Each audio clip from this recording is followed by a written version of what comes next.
I guess my question is, what I was going to ask you that question. Aim to be good and pray for happiness.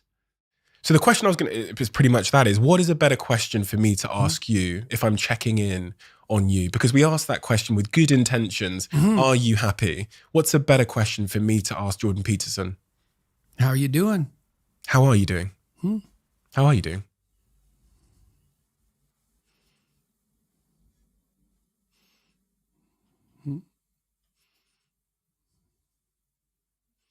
Brilliantly and terribly.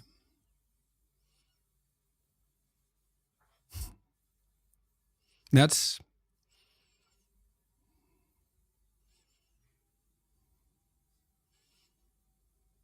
when you listen to a profound piece of music,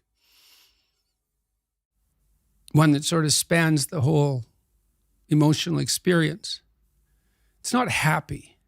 Happy is elevator music, and probably you just shouldn't listen to that at all, right? And you think, why? Well, it's harmless, it's treacly, it's sweet, it's simple, it lacks depth, it's shallow, that's a problem.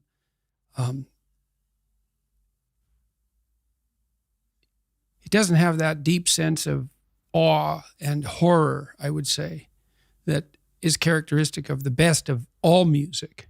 You listen to some simple music, so-called.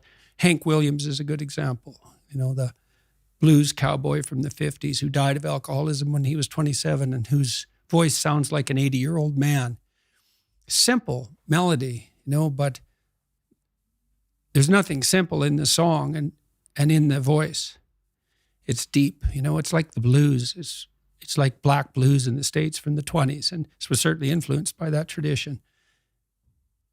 There's this admission of a deep suffering at the same time as you get the beautiful transcendence of the music.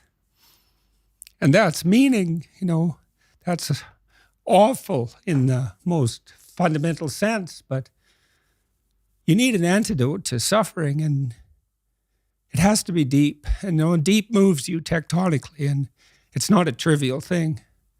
But that's better than happiness. And maybe if you're lucky while you're pursuing that and while you're immersed in it, you get to be happy, and you should fall on your knees and be grateful for that when it happens. It's a gift. It really is a gift. And it comes upon you unexpectedly, your happiness, But you aim to climb uphill to the highest peak you can possibly envision. And that's better than happiness. Why did you include terribly? Well, for example, now when I go, wherever I go in the world, people come up to me and they're usually, I wouldn't say they're happy to see me. They're often in tears, and they often have a pretty rough story to relate. They were suicidal or nihilistic or homicidal or trapped, desperate, and they tell me that real fast. And then they say, I've overcome that to a large degree, and thank you for that. And you think, well, that's really something to have that happen over and over.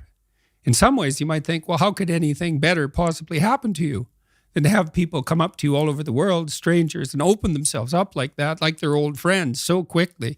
But at the same time, it's an awful thing, because you see, even in the revelation of their triumph, the initial depth of their despair.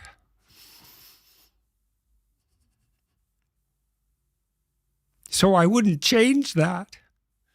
But it's not nothing. And it's certainly not just happiness. It's better than happiness, but it's almost unbearable.